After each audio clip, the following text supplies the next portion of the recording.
Yesterday, we were blessed with a moment gamers will never forget. A day that will stand the test of time and will always look back on as a special holiday, similar to Easter, but without the bunny. When one man dared to dream big, we learned an important lesson on what happens when the dream is bigger than the flesh can handle. Approximately 24 hours ago, in a Super Smash Bros. Melee tournament, emotions were high, tears were shed, pants shat, but most importantly, history was made. But not in the video game itself. The stakes couldn't have been higher. Two titans collided. These two kaiju duked it out in a Thunderdome of unrivaled testosterone and violence. It was like Godzilla vs. King Kong. It was Game 5, final stock. The next death would seal it. It's a competition, which means there's one winner and one loser. And just like virginity, no one wants to lose it. But, unfortunately, someone was going to have to. The crowd was on the edge of their seat, but the spectators couldn't have known they were about to bear witness to an event that would transcend space and time and be talked about for eons to come.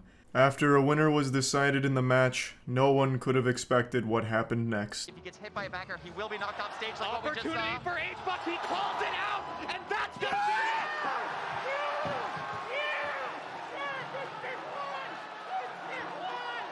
Wow. Wow.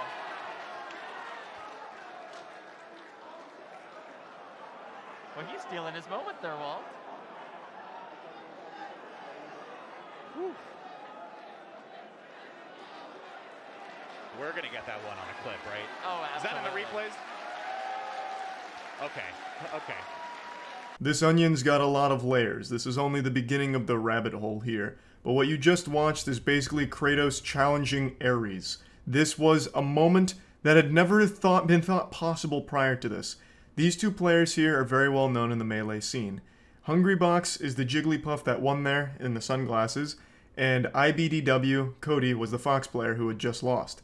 And after he lost, he went berserk. He went all up in HBox's face and started yelling and jumping and screaming, getting real primal, damn near started just like banging a club on the ground like a caveman. But why? For those that aren't in the scene, they might not understand what this is. This is known as a pop-off. A pop-off is defined by science as an emotional influx during an event.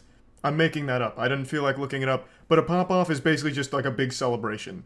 And in Melee, Hungrybox is well known for his pop-offs. So he'll stand up, yell, scream, flex every goddamn muscle in his body, veins popping out of his neck.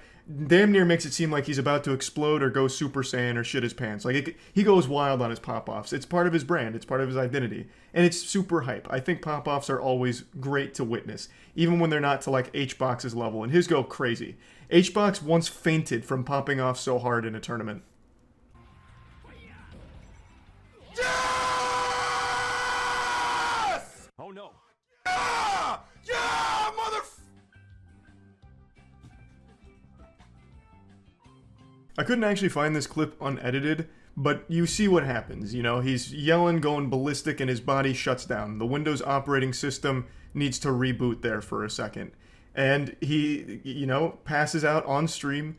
Of course, people meme it saying that he Jigglypuff rested in real life, and it was just a great classic moment. It wasn't dangerous or anything. HBox wasn't hurt. It's not like he collapsed and then fell into a pit of nails and piranhas. He just hit the floor after fainting, got back up, watched the clip, and had a bit of a giggle about it, and explained he hadn't eaten that day, this and that. It's just one of those HBox pop-off moments that everyone now remembers. But he is well known for big celebrations, those pop-offs. That's his signature. There's only two certainties in life, death and Hungrybox popping off every time he wins a set in tournament. So when Cody lost, he had already hatched a plan to counter pop-off on HBox. It's being called the anti-pop-off tech at the moment. His plan was simple. He knew the HBox celebration was coming because he just lost and everyone knows it's coming. So he went ahead of it and put the kibosh on it. He imitated an HBox pop-off at him in order to stop him from having a legitimate, genuine HBox pop-off.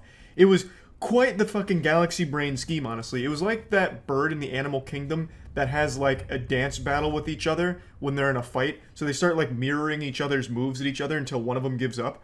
That's kind of what Cody did to HBox. So he went up there, fucking jumping up and down, yelling at everything, just like HBox does. And it completely took the wind out of HBox's sails and stopped it. But at what cost? I'll set aside the physical repercussions of imitating a pop-off like this because Cody actually did have a health thing flare up from doing that pop-off, but I'm going to save that for a moment. Let's talk about the response to it. A lot of people have called it cringe, and since it's the internet, being cringe is the ultimate sin, an unforgivable crime. A lot of people are calling it embarrassing because he took it too far or thought that he was extremely mad about it, poor sportsmanship, shit like that. And I'll let you know where I stand on it. I think it's fucking great. I love those big emotional moments in sports, esports, all that. To see players getting hype and excited or getting really upset when they lose, why is that bad? I love that shit. Yeah, of course there's a level of cringe to it, but god damn it, that's what makes it so fucking fun to get invested in. This was the perfect blend of cringe, but all in on it. To go hog wild and let it all hang loose. Risk it all for an idea. An idea to counter pop-off. You see, this wasn't some spur-of-the-moment emotional outburst decision. It wasn't impulsive. This was actually premeditated. Cody had actually been planning this for, I believe, a month now? He said that, and this is on stream as I recall, that he has something in store for if he ever loses to HBox in tournament. And this was confirmed by another Melee player named Plup, who also confirmed that Cody had this idea before, that if he loses to HBox, he was going to pop off before he did in order to stop it. And he committed to it, and he followed through on it, and this is the result. I think this shows many things. Commitment and loyalty to an idea, as well as not being afraid to get wild and wacky, baby. And I love wild and wacky, I really do. So I think this is great. I think it's a really fun moment. They're friends. It's not like either one of them's taking it badly. Like Cody's like retweeting the memes and talking about like how he's getting a giggle out of it. HBox is tweeting memes and having a giggle about it. Like they're both being totally normal about it. It's the people on Reddit and Twitter that are being like actual psychologists on it that are the most cringe of this whole situation. This was two friends, and one of them had an idea to surprise the other, as well as everyone else, with something a little goofy. And everyone's well, not everyone, excuse me. Some people are digesting this as some kind of like mental instability where this guy needs to go to an insane asylum or he has problems managing his anger and should be banned from the scene, and just the worst takes ever, because of course they do. It's fucking Twitter, and I've seen it on Reddit too, with people overanalyzing the situation with actual medical diagnoses on mental problems or some shit. It's so crazy. This is as simple as the idea was silly and the execution was super silly. And that's about it. It's just some good fun overall. Now let's talk about the after effects from the pop-off, because Cody was a victim of what I call a pop-off overdose. He overloaded his chakra when he channeled this energy. He brought the demon out, and his body wasn't ready to handle it. He tweeted saying that he actually almost fainted from this. And with that context, it's pretty clear. You can actually see it on stage. After the initial opening of Pandora's box, you can see him start to stumble a little bit, and he puts his hands on HBox's lower stomach, almost looking like he's trying to cop a feel of his penis.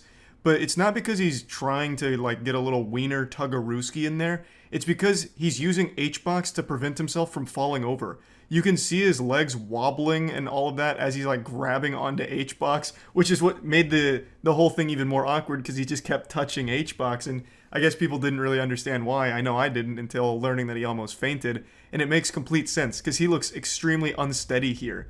You know, it's not that he's like trying to feel up HBox like he's a weirdo at a club or anything. It's because he is actually on the verge of falling and collapsing. So he's using HBox's cock as a walking stick here to keep his balance. This just goes to show how difficult it is to pop off like HBox. And I've had this experience too. Like when you start celebrating really loud, screaming, yelling, flexing, like going crazy, it's like really draining. Like it's a big strain on the whole body. And I've absolutely gotten a little lightheaded celebrating like a Moist Esports win and all of that. Like it actually does tax the whole system, honestly. Like it's just a lot for the human body, especially all at once. because in like an esport or sports in general, like it happens in a split second, right? It's a switch that flips on. A big goal, a big point, whatever. You immediately celebrate. So you go 0 to 100 so quickly that, you know, like if you stand up super quick and start yelling, like that's just a lot. Like that's a huge flood of emotions all at once. So yeah, I absolutely can see that he almost fainted there, and popping off, like you gotta practice. You gotta get in the gym and work that shit out. You really do. But anyway, I just wanted to talk about this situation because a lot of people are talking about it, and I think it's really interesting because I think it's one of those classic esports moments. This is one that I'm going to remember, and I think most of the Smash Melee scene will too. It's just good fun though. I don't think it's deep. I don't think there's any like actual depth to it that people are trying to make it out to be. It's just one of those silly moments that'll end up in compilations over the next few years. And that's about it. See ya.